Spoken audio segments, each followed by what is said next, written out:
나무는 물과 햇빛으로 꽃을 피우고 열매를 맺는 그런 존재입니다. 잘 자라던 나무가 이제 옮겨질 때가 있어요. 수목원에서 아니면은 그 나무를 키우는 그런 공원에서 이제 팔리면은 이제 자리를 옮기게 되죠. 잘 자라던 나무도 자리를 옮기게 되면 몸살을 앓는다고 합니다. 뿌리를 새롭게 내려야 하는 것이고, 그리고 햇빛이 오는 방향으로 자신의 몸을 이제 맞춰야 하기 때문에 이 나무들도 몸살을 앓고 있는다고 해요. 햇빛의 방향, 또 뿌리도 다시 내려야 하기 때문에 이 몸살을 앓는다고 해요. 예수를 처음 믿을 때 또 그렇습니다. 영적인 싸움이 있기 마련이죠. 내가 처음 예수를 믿기 시작하면은 내 영적인 싸움이 분명히 일어나게 되어 있어요. 세상의 자리에서 주님의 앞으로, 또 세상의 시간에서 주님의 시간으로 내 삶과 내 영혼이 바뀔 때, 내 영혼이 세상과 다른 영혼의 그 흐름 속에, 하나님의 흐름 속에 흘러갈 때 분명히 부딪히고 또 아리를 하는 부분이 있다는 것이죠. 우리가 예수를 믿기 시작하면서부터 우리는 세상의 것을 뒤로하고 주님께 뿌리 내리면서 사는 존재입니다. 근데 그것이 말은 쉽지만은 상당히 어려운 부분이에요. 오랜 세월 동안 신앙생활을 해도 내가 주님만 붙잡고 산다는 것이 참 어려운 것이죠.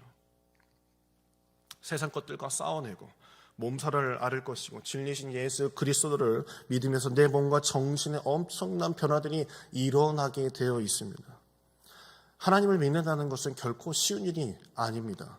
이성적 이해를 가지고 내가 믿는다, 그것은 정말 어려운 거예요. 신학생들이나 목회자들이 신학교에서 배우는 그 지식 가지고 하나님을 믿는다는 건 그건 불가능한 것입니다. 성령의 도우심으로 내가 믿을 수 없게 되는 것을 믿게 된다는 것, 그것이 이제 신앙의 시작이고 영적인 이제 싸움과 영혼의 뒤바뀜, 영혼이 자리를 잡아가는 그런 부분을 말하는 것이죠. 그렇기 때문에 오늘 사울의 모습은 더군다나 사울이 무당을 찾아가는 그 모습은 어쩌면 우리가 쉽게 범할 수 있는 부분이 될 것입니다. 사울이 찾아간 곳은 무당집이었어요. 저희 동네에도, 요 동네에도 무당집이 참 많아요. 혹시 대나무에다가 빨간 깃발 꽂아놓은데 혹시 보셨는지 모르겠어요. 아시는 분들은 저기 무당집이구나 라고 전 보는 곳이구나 아시겠지만 그런 곳들이 여러 군데 있더라고요. 무당에도 종류가 있어요. 학습무 있고 강신무 있고, 학습무는 이렇게 배워가지고 말주변이 좋아가지고 하는 사람이 있고, 강신무는 진짜 자기가 신내림 받았다, 귀신 씌워가지고 아리를 하다가 이렇게 변하는 사람들이죠. 어쨌든 이 사울은 무당을 찾아갔어요. 생각해 보세요. 당연하게 무당을 찾아간 걸까요? 하나님의 나라, 하나님이 세우신 그 왕이 무당을 찾아갔던 것, 그걸 어떻게 이해해야 될까요? 8절에 보면요, 사울이 어떤 행색으로 갔냐, 다른 옷으로 갈아입고 라고 이야기하고 있습니다. 이것은 다른 옷으로, 왕의 옷이 아니라 다른 옷으로 몰래 갈아입고 갔다라는 것을 뜻하는 것이죠. 뭐가 그렇게 두려워서 무당집에 옷도 갈아입고 그렇게 간 것일까요? 그것은 내가 창피하기 때문에, 내가 하나님을 부르짖는 사람이지만 무당을 찾아간다는 것은 앞뒤 맞지 않는 모습이기 때문에 몰래 갔다라는 것입니다. 세번역 성경에서 보면은 사무엘상 28장 3절에 보면 이렇게 얘기하고 있어요. 3절을 세번역 버전으로 보면 사울이 무당을 찾아갔는데 사무엘이 이미 죽어서 온 이스라엘 백성이 그의 죽음을 슬퍼하며 그를 그의 고향 라마에 장사 지낸 뒤였다. 그리고 사울이 나라 안에서 무당과 박수를 모조리 쫓아낸 때였다. 지금 사무엘이 딱 죽은 그 시점과 사울이 무당들을 쫓아낸 시점하고 동일시 된 거예요. 세번역에 보면 그때였다라고 이렇게 이야기를 하고 있어요. 사무엘이 죽었다 하죠. 그때 마침 사울은 무당들을 쫓아냈었어요. 그 뒤에 구절을 보면은 사울이 무당을 쫓아냈다기보다도 사울이 무당들을 다 잡아다가 죽였다라는 표현을 구절에 보면 하고 있습니다. 어쨌든 사울은 사무엘을 하나님과 직통으로 연결된 사람이다라고 그는 믿고 있었는데 갑자기 사무엘이 죽어버린 겁니다. 그의 마음에 불안감이 생기기 시작했어요. 나와 하나님을 연결해 줄 존재는 도대체 누구인가? 라는 염려가 생기기 시작했죠. 그 당시에는 예언자가 사무엘 외에는 없었습니다. 아무도 없었어요. 그 후에 나단이라는 선지자가 나오지만 그는 다윗의 궁중 예언자일 뿐이었고 하나님한테 정말 신실한 그런 예언자는 없었죠. 게다가 사무엘상 28장 4절하고 5절을 보면은 이렇게 이야기하고 있어요. 더 불안감을 느꼈던 이유는 아마 이것이었을 겁니다. 블레셋 사람들이 모여 수넴에 이르러 진침해 사울이 온 이스라엘을 모아 길보아에 진쳤더니 사울이 블레셋 사람들의 군대를 보고 두려워서 그의 마음이 크게 떨린지라. 지금 사무엘도 죽었어요. 여기 3절에서 사무엘도 죽었어요. 블레셋은 또 쳐들어왔어요. 야, 하나님한테 기도 좀 해줘. 하나님이 어떻게 하시는데 뭐 이렇게 제사 좀 한번 드려봐라 라고 할 사람이 없는 거예요.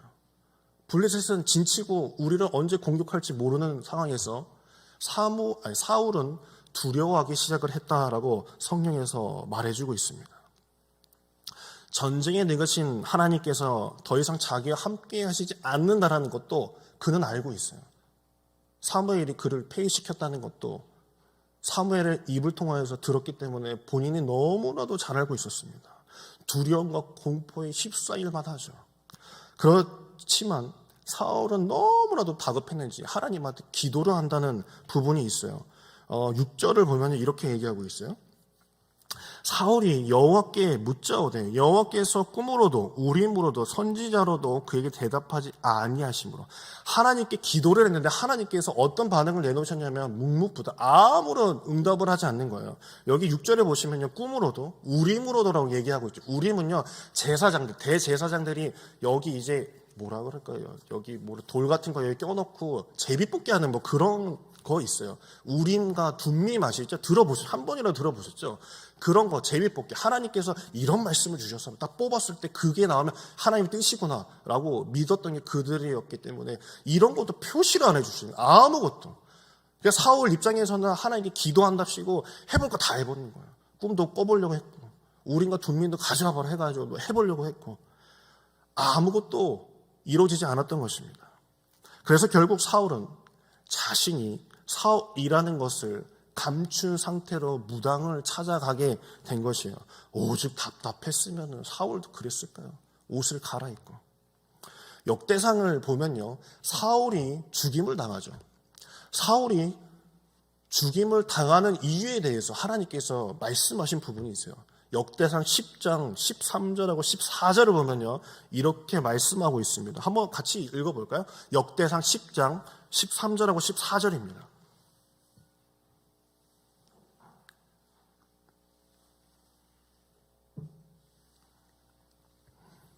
역대상 10장 13절하고 14절입니다. 네, 읽겠습니다. 사울이 죽은 것은 여호와께 범죄하였기 때문이라. 그가 여호와의 말씀을 지키지 아니하고 또 신접한 자에게 가르치기를 청하고 여호와께 묻지 아니하였으므로 여호와께서 그를 죽이시고 그 나라를 이새의 아들 다윗에게 넘겨주셨더라 라고 이렇게 말씀하고 있습니다. 신접한 자에게 묻는 것, 내가 하지 말라 그랬는데 너는 그것을 했구나 라고 말씀하셨어요. 하나님께서요, 우리에게 묵묵부답하신다는 것은 어쩌면 사울에게도 그랬던 것 같이 회개를 촉구하시는 것일지 모릅니다. 8절 한번 볼까요? 사무엘상 28장 8절입니다. 사울이 다른 옷을 입어 변장하고 두 사람과 함께 갈새 그들이 밤에 그 여인에게 이르러서는 사울이 이르되 청하노니 나를 위해 신접한 술법으로 내가 내게 말하는 사람을 불러 올리라 하니 라고 말하고 있습니다.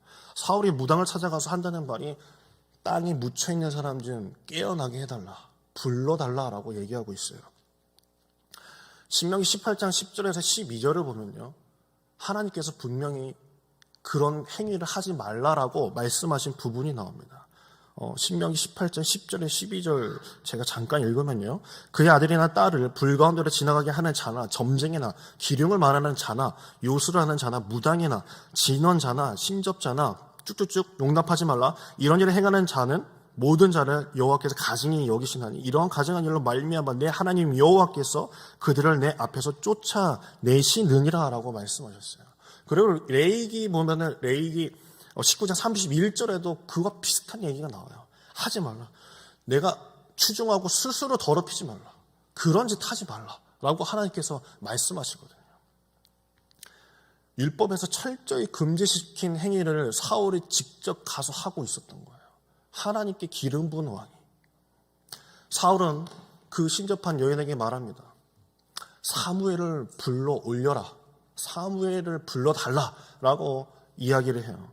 이 사울과 이 무당, 이 여자 무당인 것 같아요.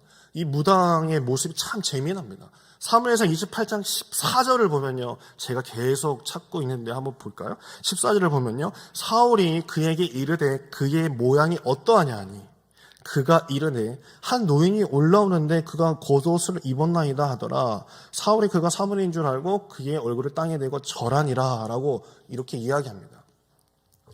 요 14절 아래로 보면요. 사무엘이 말하는 것처럼 쭉 나와요. 저도 처음에 이걸 읽었을 때는 진짜 사무엘이 이야기한 건가? 진짜 귀신으로 사무엘이 나와서 이야기한 건가? 라고 속을 정도로 너무나 사무엘처럼 얘기해요. 그런데 14절을 딱 제가 다시 보다가 이게 걸리더라고요. 사울이 그가 사무엘인 줄 알고라고 얘기하고 있어요. 이것은 사무엘이 아니다라는 것을 이야기하고 있는 거예요. 아니다. 그 무당에게 속고 사무엘인 줄 알고 이렇게 듣고 있었다는 얘기예요. 겉옷 입은 노예는 다 사무엘인가요? 아니죠. 17절에 보면 이렇게 얘기하고 있어요. 여호와께서 나를 통하여 말씀대로 내게 행하사 나라를 내 손에서 떼어 내 이웃 다윗에게 주셨느니라 라고 얘기합니다. 누가 보면 진짜 사무엘인 것 같아요. 저도 사무엘인 줄 알았어요. 사울은 접신녀의 제주 사무엘을 불렀으니까 당연히 사무엘인 줄 알고 야 진짜 사무엘이 왔니? 뭐라니? 막 이렇게 막 묻고 하면서 야 사무엘이 이렇게 얘기하더라 막 이렇게 얘기하고 막 주거버님 갔거니 하고 있었던 거예요. 학습물하고 제가 초반에 이렇게 얘기했는데요. 혹시 전 보신 분들은 아마 아실 거예요.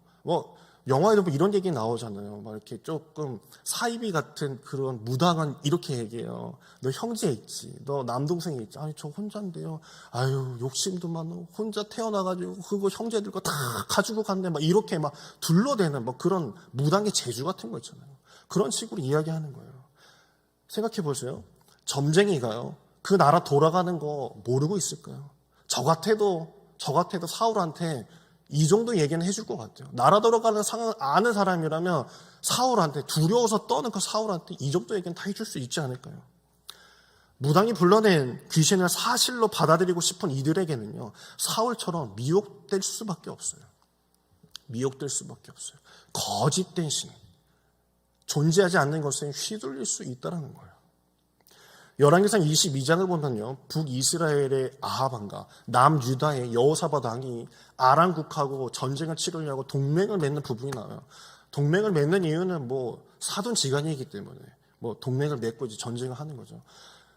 그런데 이 이스라엘에는 전쟁을 나가기 전에 예언자들, 하나님의 사람들한테 이 전쟁을 나가도 되겠냐 이런 문화가 있기 때문에 아합과 여호사밧이 이제 묻는 장면이 나오죠. 그래서 이 아합이 400명이나 되는 이 예언자들, 궁중 예언자들을 다 불러가지고 묻습니다. 우리가 전쟁에서 이기겠느냐? 그러니까 승리를 하실 겁니다. 왕이시여 하면서 막 이렇게 얘기해요. 그걸 옆에서 듣고 있던 여호사밧이 야 북이스라엘에 쟤네밖에 없냐? 하나같이 다 똑같은 얘기를 하네. 그러자 이제 아합 왕이 이제 미가야라는 예언자, 쟤는 조금 이상한 애인데, 쟤는 좀 야전에서 좀 구르는 애인데, 내 귀에는 그렇게 좋은 얘기 하지 않는다고. 데려와봐 해가지고 미가야로 소개시켜 줬더니 미가야가 하는 말이 여호사밧이 듣고 있을 때 아합 왕은 전쟁에서 죽을 것입니다 라고 이렇게 이야기를 하는 거예요. 그때 열왕기상 22장 6절 여기 아니죠. 22장 23절하고 24절을 보면은 하도 기분 나빠가지고 그 400명 중에 한 명이 시드기야. 왕이 아니에요. 그 예언자 중에 한 명이에요. 시드기야가 그 미가야에게 뺨을 후려쳤다라는 이야기가 성경에 그대로 나와 있어요. 기분 나빠서. 야, 너는 왜 그딴 소리를 하니? 지금 왕이 기분 나쁜 거 보여 안 보여? 지금 거짓 예언을 하고 있었던 거예요. 거짓 예언. 지금 하나님의 사람이라고 자칭하는 사람들이 거짓 예언을 하고 있었어요. 거짓 예언이 뽀록 난 거, 거짓 예언이 드러난 거는 그 뒤에 보면요. 이렇게 얘기하고 있죠. 아합 왕이 전쟁에 나갈 때 혹시나 두려워서, 이건 제가 예전에 한번 요 부분을 한번 다룬 적이 있는데, 아합 왕이 전쟁에 나갈 때 아람국하고 혹시나 미가야가 하도 잘 맞추니까, 하나님의 사람이 확신하니까 혹시나 죽을까 봐 왕의 옷을 입지 않고 신하의 옷으로 갈아입고 전쟁에 나갔는데 어떤 한 병사가 활을 싹 쏘다가 그 활에 어쩌다가 맞아서 죽었다라고 성경에 나오고 있죠. 궁중 예언자, 뭐 궁중 예언자가 다 거짓말하는 것은 아니지만 우리의 귀 속에 듣고 싶은 거, 내가 들리는 대로, 내 마음에 맞는 대로 듣다 보면 미혹될 수밖에 없는 거예요. 어느 새신자가 상담을 했대요. 새신자가 와서 교회 오면 응접실에서 이제 상담을 하잖아요. 그러면 그 상담할 때 그 새로 오신 성도분이 이렇게 얘기하더라고요. 교회 어떻게 오셨냐고, 누구 소개로 오셨냐. 그런 건 아니고요. 한참을 얘기 안 하다가 자기가 점을 보러 갔었대요. 점을 보러 갔었는데 그 점을 보러 갔다가 그 무당이 이렇게 이야기를 하더라는 거예요. 넌 교회가 라고 이렇게 얘기를 하더라는 거예요. 너는 교회가. 그래서 자기가 교회로 왔다라고 그렇게 이야기를 하더라는 거예요. 저도 그 점쟁이를 참 만나보고 싶어요. 그 점쟁이가 어떤 점쟁이를, 신박한 점쟁이 아닐까요? 그렇죠? 넌 교회가 라고 하는 그 점쟁이한테 좀 보내면 교회로 진짜 올 것 같아요. 그렇죠? 점쟁이가 교회 가라고 해서 진짜 가야겠구나 라는 마음이 들지 않을까요? 제 얘기 할게요, 그러면. 성신여대 아시나요? 성신여대? 그 4호선, 그 서울 4호선에 보면 성신여대 있어요. 제가 전도사 생활을 할 때 성북 지방에 있었어요. 청숙교회. 그래서, 아리랑 고개 아시나 모르겠어요. 서울에 보면은 그 미아리 고개를 넘어가는 그 아리랑 고개, 거기 서울 사셨던 분들은 아마 아실 거예요. 아리랑 고개 그 다리를 올라가다 보면요. 성신여대 역 그 아래쪽. 다리 옆쪽, 굴다리 아래라고 해야 될까요? 거기 아래에 무당집들이 되게 많습니다. 제가 처음 얘기해드렸던 대나무에 빨간 깃발 꽂아놓는 그런 집들이 상당히 많아요. 제가 전도사 때 성신여대에 이제 거기서 이제 지하철을 타고 갔다가 뭐 버스를 갈아타고 이제 들어가야 되니까 거기에 이제 들릴 일이 이제 많았어요. 그러면 궁금하잖아요, 그렇죠? 궁금하잖아요. 저는 종교 철학과를 나와서 맨날 들었던 게 뭐 샤머니즘, 뭐 이런 거, 뭐 그런 거예요. 그러니까 궁금해요. 한번 가보고 싶은 거예요. 좀 또라이 기질이 있는 애들은 좀 그런 데 가요. 그렇죠? 신학생도 한번 가봐야 돼요. 거기 가서 좀 느껴봐야 돼. 완전 무당집은 간 건 아니고 이렇게 저도 살짝 무서우니까 가까운 데로 이제 갔어요. 혹시 뭐 괜히 끌려가지 않을까 뭐 이런 걱정 높아심에 이렇게 가까운 데로 이렇게 주변가로 갔죠. 갔는데 이제 점을 이제 봐주시더라고요. 이렇게 아시죠? 쌀 같은 거 뿌려서 뭐 보고 나오는지 모르겠어 도대체. 안 나오신대. 정깨가 나와요. 그러니까 안 나온대요, 진짜. 안 나온대요. 예? 그러니까 저는 좀 의아하잖아. 뭔가 얘기해주면 재밌을 것 같은데 안 해줘. 다시 한번 해봐요. 그러니까 다시 하더니 뭐 다른 거로 막 하더니 안 나오는데 저를 이렇게 한참 보더니 그냥 가라고 하시는 거예요. 가. 그래서 제가 왜 그러지 하고 일단 뭐 쫓겨나듯이 이렇게 나왔어요. 그리고 나서 돌아오는 길에 생각했죠. 나에게 강한 임재가 느껴졌구나. 웃어요? 웃어? 누가 막 웃어? 비근데 나한테 강한 임재가 있나? 라고 하면서 그렇구나 하면서 그런 색다른 경험을 한번 해봤어요. 여러분 점 한 번씩 다 보셨죠? 그렇죠? 만약 교회 안 다니셨던 분들은 뭐 타로점이라든지 뭐라도 한번 보셨을 거 아니에요, 그렇죠? 저는 여러분들이 점집에 가는 걸 한번 추천해 드립니다. 뭐 이거는 그냥 농담이라고 여기시고 들으셔야 되는 거예요. 예수가 어떤 분이신가를, 내가 정말 예수를 믿는 사람인지 아닌지를 아는 방법은 아주 쉽더라고요. 딱 보면 아나 봐요. 한번 가보세요. 이건 뭐 가는 게 중요한 것이 아니라 내 안에 내가 예수를 믿고 있는지, 내가 확신에 차 있는지, 내가 정말 하나님과 함께하고 있는지 그걸 내가 알 수 있다는 거예요. 나는 하나님 믿는 사람이기 때문에 젊게 안 나왔어. 당연한 거지. 믿는 사람들, 하나님을 영접한, 내가 구원받은 사람들은요, 저주로부터 해방받았기 때문에 점괘가 나오지 않을 수밖에 없어요. 점괘가 나올 수가 없는 거예요. 여러분 이걸 아셔야 됩니다. 내가 그냥 예수 믿고 구원받고 천국 간다. 교리적인 그런 텍스트를 가지고 읽으면요, 그냥 내가 복 주시는구나, 내가 아프면 살려주시는 분이구나 라고만 알게 되면 전혀 전혀 내 안에 예수님의 그 울림과 그 체험을 할 수가 없어요. 내 안에 계신 예수께서 진리이시며 하나님만이 유일신이라는 것을 굳게 믿고 내 입술로 고백하며 확신에 차 있을 때, 그때 비로소 믿음과 그 신앙이 시작되는 것이에요.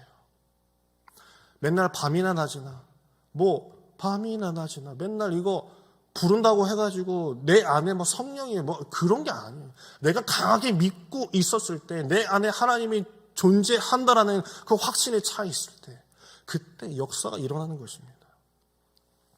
예수 그리스도께서는 어제나 오늘의 영원토록 우리와 함께 하시는 살아계신 하나님이십니다. 이것이 복음이며 진리인 줄 믿으시길 간절히 축원합니다. 이것에 아멘하지 못하면 진짜 여기 왜 나와 계신 거예요? 이 말 속에서도 그래 맞아, 그렇지라는 게 아니면 제가 말을 잘 못해서 그런가요? 저 어렸을 때는 귀신 얘기, 무당집 얘기하니까 더 할게요. 아주 어렸을 때는 아니겠지만, 저 어렸을 때 이상하게 귀신 들린 사람들이 많았어요. 요즘은 많이 보진 못했는데, 그 예배 시간에 끌려 나가는 사람도 많이 봤고, 모르겠어요. 시골이라서 그런지 모르겠어요. 도시는 많이 없으셨나 봐요. 없는 눈빛인 것 같아요. 저는 많이 봤는데, 조금 신기한 거 하나 있었어요. 여러 사람을 봤지만, 힘센 사람도 보고 했지만요, 되게 특이한 사람. 제 귀에, 제 머리에 각인된 그런 하나의 장면이 있어요. 어느 날 어떤 남자분, 교회 얼마 되지 않았다라고 전 들었거든요. 저도 어렸을 때니까. 이 옆에서 아버지의 이야기를 들은 것 같아요. 그분이 아내가 귀신이 들려가지고 교회에 데리고 온 거예요. 어디 갈 데가 어디 있어요? 시골을. 정신의학과를 갈 거예요. 그 시골에서. 알지도 못하니까 데려온 거죠. 그런데, 이 남편한테 그렇게 주문을 한 거죠. 아내한테 이렇게 얘기하셔라. 그런 거 있잖아요. 예수 그리스도 이름으로 영원히 사탄아 물러갈지어다 떠나갈지어다 이렇게 선포하세요 라고 이렇게 이야기하라 라고 했어요. 이제 아내 옆에서 남편이 좀 무서웠는지 모르겠지만 떠나갈지어다 라고 했는데, 그 아내 되시는 그 분이 이렇게 웃는 거예요. 웃는 거예요. 피식 웃는 거야. 웃는 거야. 그 뒤에 대사가 더 가관이에요. 예수도 없는 게. 이 얘기를 하는 거예요. 예수도 없는 게. 저는 그 얘기를 듣고요, 제 평생에 제 귓가에 늘 저장되어 있어요. 예수도 없는 게. 지금 그 사건은 끝났지만요, 제가 꼭 힘들고 그럴 때, 전도 나가면 이단이 그렇게 저한테 붙거든요. 모르겠어요. 카라를 이걸 해가지고 그런지 모르겠지만, 최근에는 여호와 증인 어떤 아주머니가 저한테 와가지고 안산호 아니냐고 이렇게 얘기를 하더라고요. 이상하게 저한테 달라붙어요. 그러면은 저도 그 사건을 알기 때문에, 그 기억이 있기 때문에 왠지 저한테 하나님이 보내신 것 같았고, 예수도 없는 게 넌 도대체 뭘 가지고 전도하러 나왔냐? 라는 엄청난 충격을 팍팍 주시거든요. 여러분 혹시 뱅쇼라고 아시나요? 뱅쇼. 오늘 아니죠. 이 얘기는 하면 안 되겠다. 네.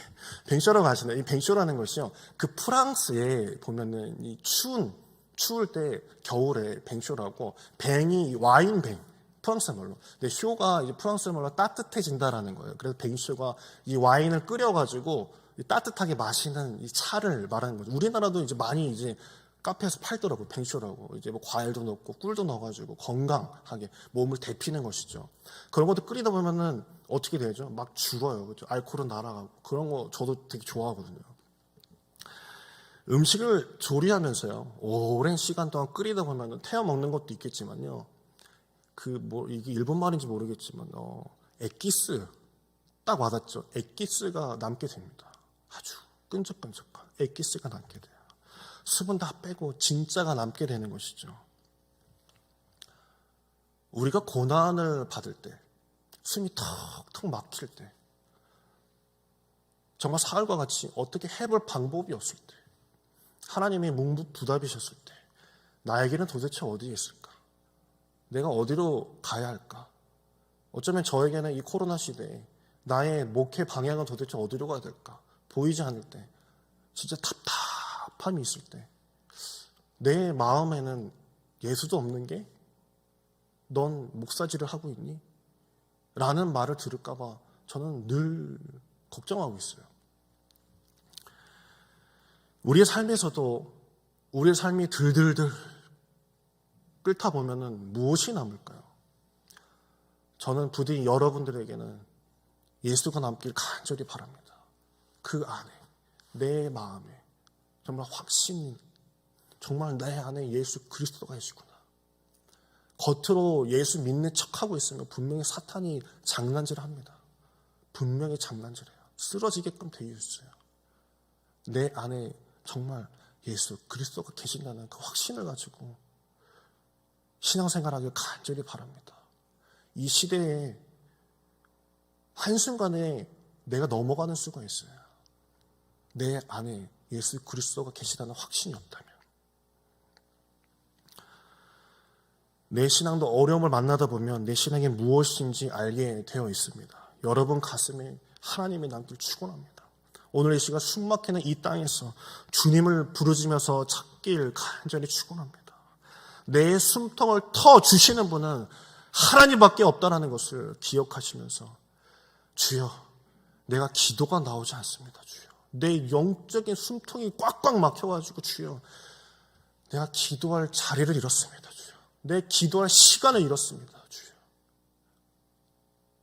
예수도 없는 게 제가 이야기하는 거지만 하나님의 말씀이라고 여기시면서 오늘 이 시간 기도하셨으면 좋겠어요.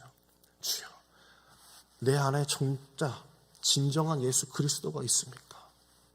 내가 정말 구원받고 하나님 앞에서 내 영혼이 진짜 이 시간 끝나더라도 정말 하나님 앞에 갈 수 있는 존재입니까? 라고 물으시면서 기도하길 간절히 바랍니다. 여러분 안에 누가 있습니까? 예수가 있으십니까? 그럼 부르십시오. 부르십시오. 아무리 임재한다고 해도 아무리 내려와도 내가 부르짖지 않고 내가 붙들지 않으면 그가 아무 소용없는 것이에요. 오늘 이 시간 우리 함께 기도할 때 주여, 내 안에 예수 있지요. 내가 하나님 믿습니다. 나의 존재 다시 한번 깨워 주십시오. 라고 기도하는 저와 여러분에게 간절히 바랍니다.